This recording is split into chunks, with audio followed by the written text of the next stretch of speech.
Thanks, Brand Innovators. Great spot, by the way. It's a great location. You guys did a nice job. I'm John Rowady. I'm the CEO of Revolution, and this is my friend Bryan Bennett. Revolution is a 20-year-old sports marketing agency, closely held. We're a global agency.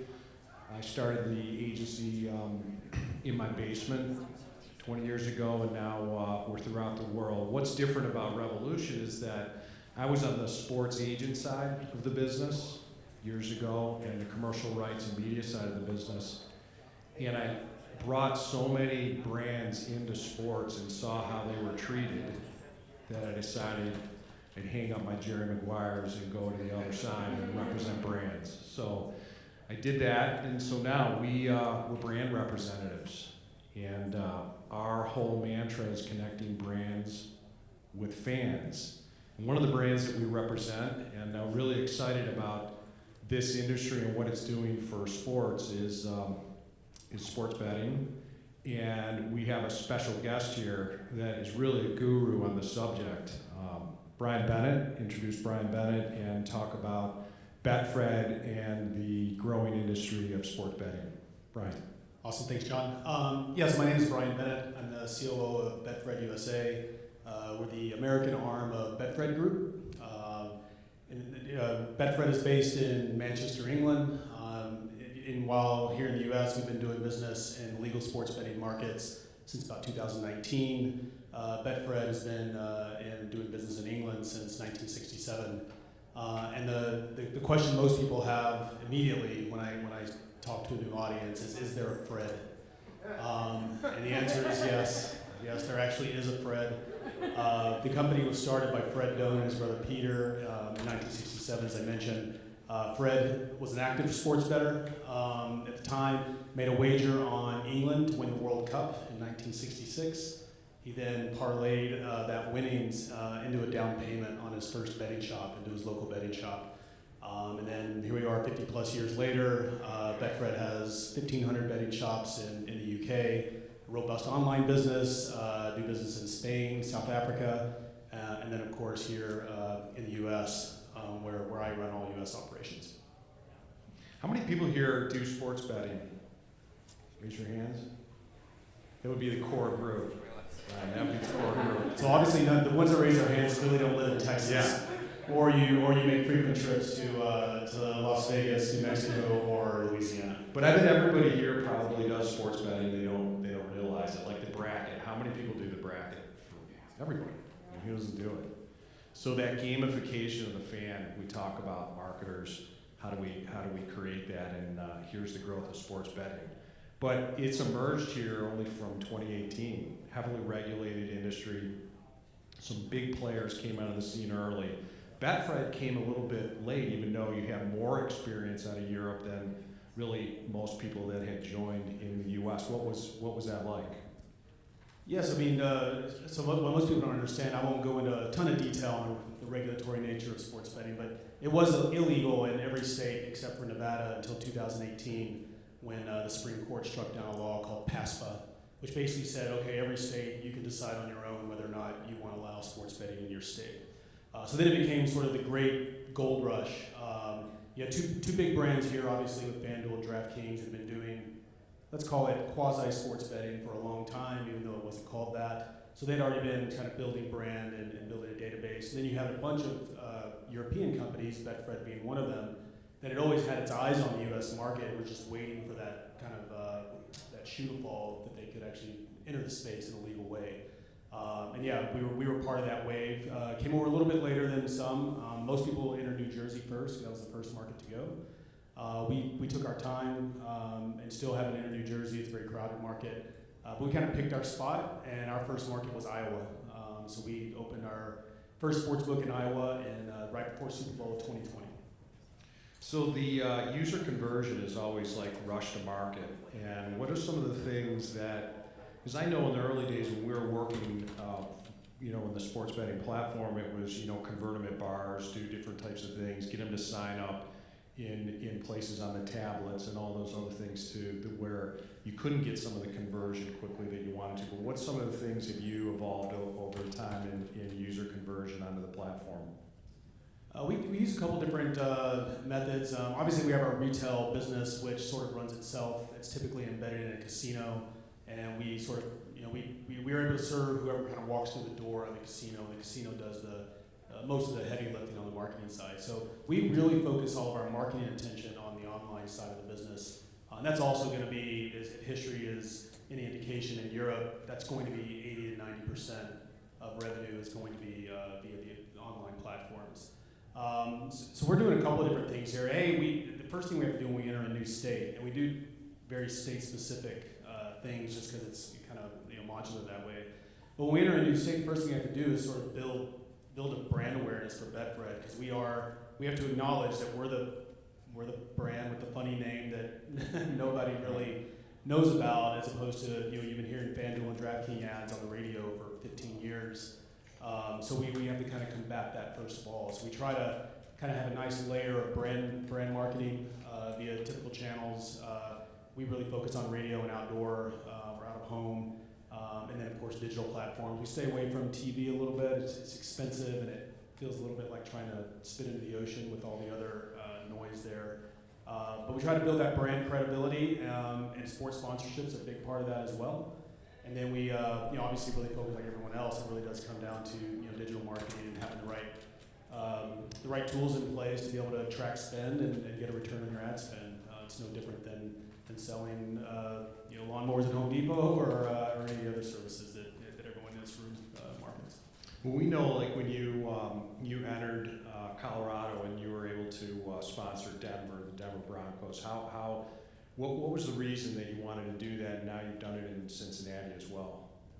Yeah, so Betfred has a long history of sports sponsorship and activation. So Fred's been a lifelong season ticket holder of Manchester United. We are the official betting partner of Manchester United. We also sponsor the National Rugby League, lots of billiards and snooker and golf. The British Masters is a Betfred event. So we were very comfortable in that model. So in the U.S., we knew the quickest way to build brand awareness and brand recognition was to attach ourselves to another big brand in a local market. And in Colorado, that is a Broncos state, and Denver is a Broncos town through and through.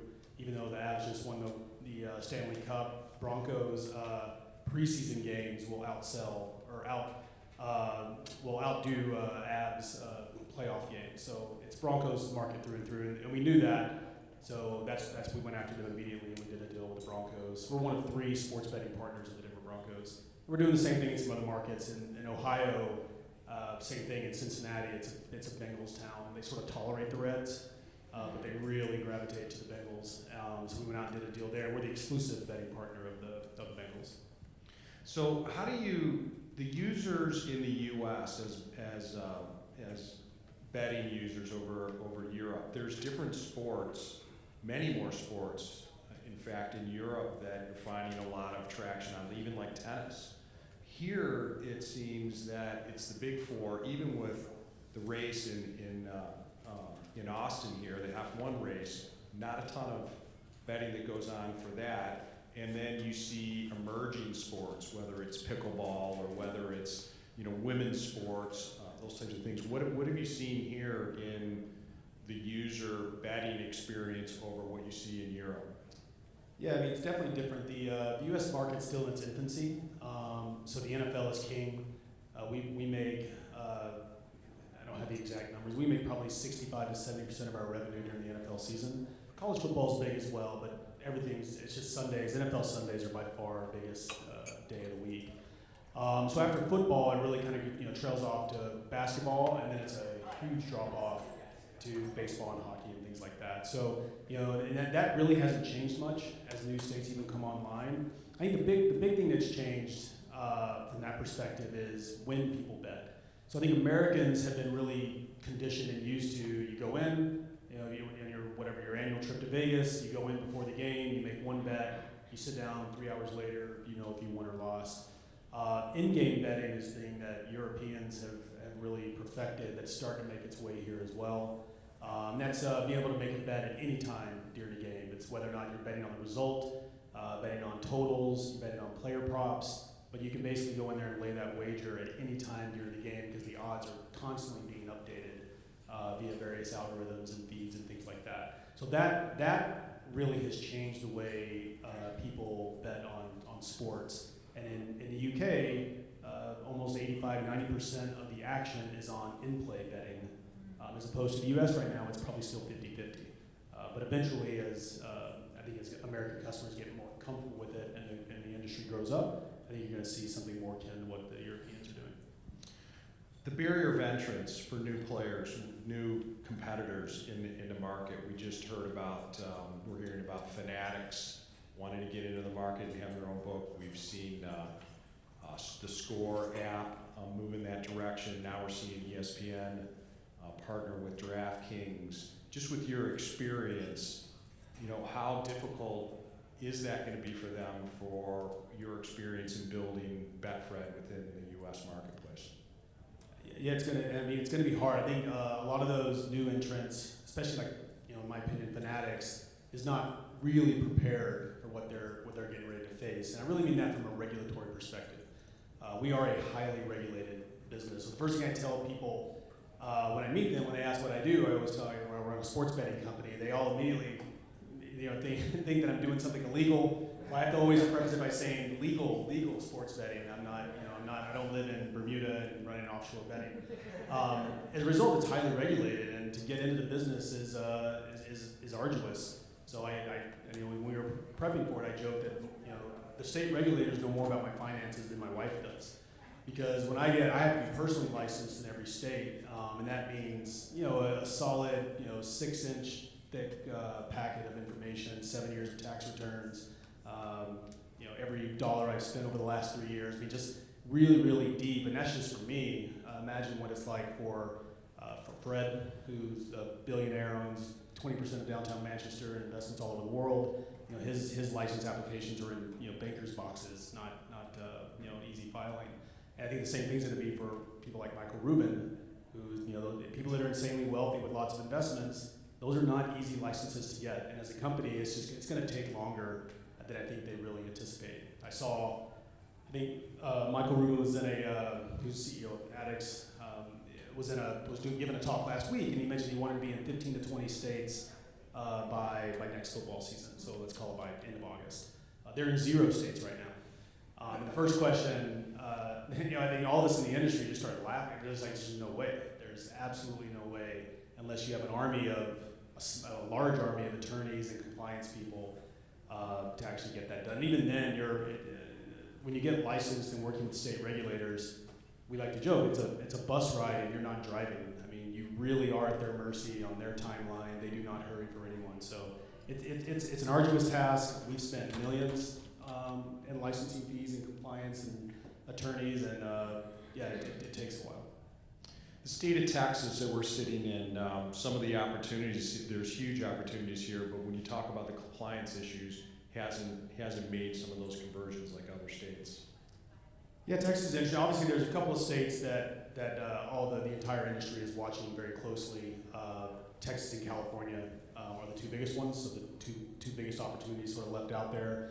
After Ohio will be launching on January 1st, and then of course New York launched earlier this year. So yeah, Texas is, in both states have very different things kind of facing them.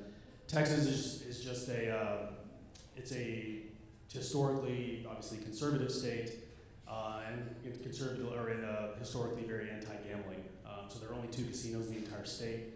They're both tribal casinos. One's down on the border in like Del Rio, I believe. The other one's just outside of Houston. But they always have a very combative relationship with the state. So I'm not optimistic that the state legislature is going to do us any favors there. They had the opportunity in 2021, and it didn't work out, and now they can't do anything again until I think 2023. So it's going to be a challenge for Texas. California's a little bit different because it's controlled by tribes, and the tribal gaming lobby is very powerful. So we actually have I live in California now. We have 2 props on the ballot this November, and they're both going to fail. I think they both are polling very poorly. So I'm not optimistic that I'll be any better off than Texans with my ability to wager on the weekends. It's good to know. Digital marketing. What have you learned about digital marketing and converting users? to the platform. The use of influencers as well seems to really be on the rise from some of the data that you're learning about. Yeah, I mean, we spend the vast majority of our marketing budgets on digital marketing, and we use all the same channels that I think everyone in the room does. Social with Facebook and Google, although we probably face a little bit of an uphill climb because getting our, both platforms are also very anti-gambling. So getting our ads approved and actually through the process has been a challenge. But we do a fair bit of spend on affiliates, and then as you mentioned, we do a lot of influencer marketing. We found that using influencers, especially in new states, has really been successful for us. So in Ohio, for instance, the entire industry is preparing for a January 1st launch. It's a universal start date that their regulators set 6 months ago. So just given with our relationship with the Bengals, we went out and basically closed every Bengals influencer in Southern Ohio. If you're on Twitter and talking about the Bengals, chances are you're on our payroll. Because we really wanted to kind of go out and continue building that network effect, so that if come January 1st, when Ohioans are going to have a lot of choice, we want their first choice. If they're a Bengals fan, we want them to think Betfred. So we're all over the stadium. We're all over Bengals Twitter. We're all over Bengals radio. If you're a Bengals fan, you definitely know who we are, and that was a big reason, obviously, why we did that deal. What are some of the things that you do to help young bettors getting into sports betting? I mean, you're seeing at the college level, you're seeing at the high school level. I mean, how do you build responsibility into how everybody's excited and approaching it in a world where people are really excited about doing things around sports, and betting is one of those big things? Yeah, I mean, we're actually just coming off of September was Responsible Gaming Month. We take responsible gaming very seriously. I think everyone in my industry at least claims to, some probably a little more than others. But we are required by regulators also to have a viable responsible gaming program. And it's in the industry's best interest, right? We don't want the negative PR around problem gambling, and obviously we want customers for the long term. So it does us no good to have problem gamblers come in and kind of burn out quickly or stop using the platform or whatever. So we want customers over the long haul, and for the younger bettors, that means making sure they're spending and betting in a responsible way. For instance, we have kicked multiple customers off of our platform who are betting in a way that they can't demonstrate that they can afford to do. So we have a process called source of funds check. So if we notice someone is burgeoning VIP or high value player, the first thing our VIP management group does is do a source of funds check. And there are a lot of different tools you can do that, LexisNexis, Clear, all sorts of different ways you can go in and really get the details about a customer. And we go in there and we make sure that, hey, this person's betting, is whatever, deposited $50,000, has lost 40, and is betting hundreds of thousands of dollars every week in turnover. We just want to go in and make sure they can actually afford to do that. And if they can't, we take steps to remove them from the platform and add them to a lot of states have a list where you can add them to the list so that they don't do themselves harm with other providers as well. What are some of the things that you would like to change about the sports betting business, if you could? I mean, obviously, it's because of the highly regulatory nature. Right now, for instance, I wish there was a federal sports betting law, right? I think the U.S. government had the opportunity, I think with the repeal of PASPA, to actually try to take up a federal law. Unfortunately, I don't necessarily trust that we would have had a law that would have been to our benefit. And as a result, though, now we have 50 different jurisdictions, and I wish it was just that easy, though, because in states where there's tribal gaming, every tribe has its own gaming jurisdiction as well. So in the United States right now, I think there are 470-something gaming jurisdictions. And when you do business in those jurisdictions, you have to be licensed and go through various processes to get up and running. So the one thing I would absolutely change is the ability to have sort of a more universal approach like other countries do, rather than breaking it up by state. And this is going to be my last question, and then this is the most important one, and that is, why do you like doing what you do? So yeah, I have, for me, I'm a lifelong sports fan. Just the ability to work with sports every day is a huge reason I do what I do. I've been in the gaming space for a while, but I've only been in the sports betting space when I joined Betfred since 2019. So the ability to work with sports every day is fantastic. You go in our office in Las Vegas, is where our U.S. headquarters is, and we've got about 75 people there, and sports are on all the time. We've got video walls with various sports on, because there's literally something to bet on almost 24 hours a day, whether it be Albanian Premier League soccer or a WTP event or Russian table tennis or maybe eventually pickleball. There's literally something to bet on every day. And our company, we run a sports betting business, so we have a lot of, our compliance people aren't here, so I'll say we have a lot of degenerate sports bettors employed by Betfred, and it's great, right? You wouldn't want someone who hates dogs to make dog food, right? So we have a group of people who really love sports betting. So it's fun. There's always people cheering on games at 8 o'clock in the morning, so it's a fun place to work. Well, it's only an industry that's going to go up. We talked about the metaverse. It's going there. It's going to be interesting to see how the industry consolidates over time and the different partnerships that are going to come from that. So we appreciate you being up here talking about sports betting. Does anybody have any questions for Bryan? If you wanted to know anything about sports betting, this is the time. Hey Bryan, how do you feel about, you mentioned FanDuel and that kind of competitive set and a lot of the experience coming from Europe and the UK. How do you guys view, you're in Vegas, the traditional casinos and their aspirations online, are those partners, competitors, different from your perspective? It depends. It depends which one. So it can be a little bit of co-opetition. So for instance, in some states, we are actually partnering with Caesars, basically getting a, because again, not to bore you with legalities, but in certain states, Caesars as a casino owner will get multiple skins for online. So they'll use one for a Caesars game, and then they can sell another one. So in those respects, sometimes we partner with Caesars, and then obviously they are part of the 800-pound gorillas that we fight against every day as well. So that's the sort of co-opetition, aspect of it. Anybody else? Bruce.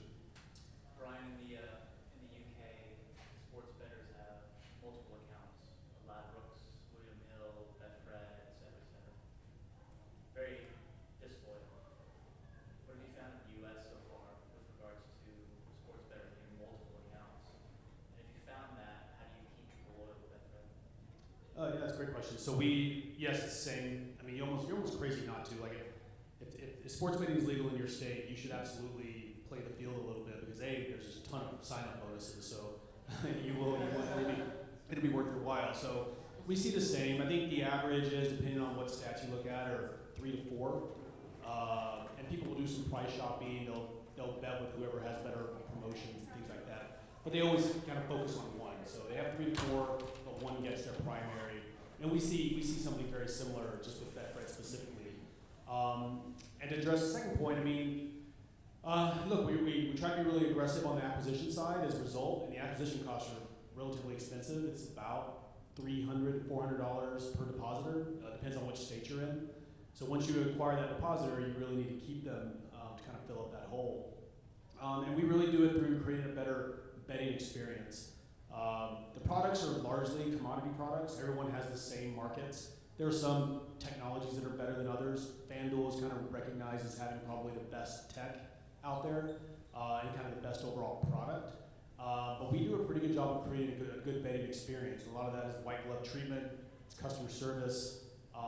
It's about kind of being the easiest company to do business with. We make it easy to deposit, easy to withdraw, and we're one of the few companies that have 18-hour, almost 24/7. It will be 24/7 soon, but we actually have live phone support. So if you have a problem with Betfred on a Saturday, you pick up the phone and call, somebody in Las Vegas will answer the phone and they'll help you. If you have a problem with one of the bigger companies, you're probably going to wait 36 to 48 hours and your email might finally get responded to on Monday or Tuesday. So that's one of the ways we just have to hustle a little harder to kind of make sure we keep our customers. What do the odds look like on Sunday for the race?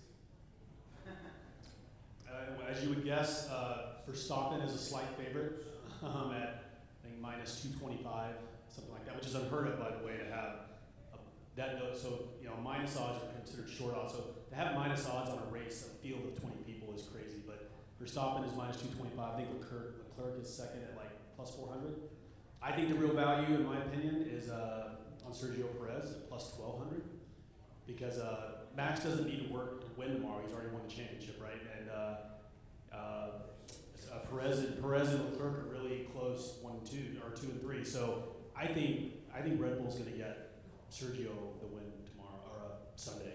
So if I were a betting man, if I were in a state where you could actually wager, I would take Sergio Perez at plus 1200. I think it's a great value. All right, all those people, you heard that advice. It's for free. Look at that. There it is. Awesome. Well, thanks, everybody. It was fun. We enjoyed it. And now we can see a bunch of sports at the after party, and we can bet on those. So thanks, everybody.